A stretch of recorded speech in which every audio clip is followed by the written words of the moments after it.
Kahle lento bekumele senze ngokuba nomqondo ngoba sibiziwe fanele sizwe ukuthi sibizelweni siphinde sihloniphe futhi emva lapho bese siyavalelisa kodwa ukuthi mayisephuma manje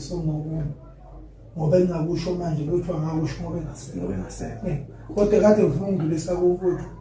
uyacula umfuthu into engifisa ukuthi ekhule ekhanda akiwa kanje ukuthi umfana akhule nemakhaya awunawo ngangaqhamuka umuntu uyazi agijima kubo uke waneyinkume mayibhekisana ethi uzokuthola lenzo kuhlala uzokwenza njani uzoma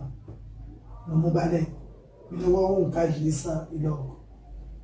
abanye sebakhuluma ngendlela okuyiyona kodwa bengifisa sithi kuyena ulibe isikhathi eside kodwa igcina ngathi ayisaphumeleli usho mhlawumbe singabe kulungiswa mhlawumbe izobisizobona ngoba lapha ngangeke umuntu enhliziyo encane noma ekhanda lisebenza noma ikhokhiswa amaPakistan hamba nawo yes yalahle namapolitiki abonile hayi umkaya asayivala sivele sithi mhlawumbe sizoyibona ngolesibili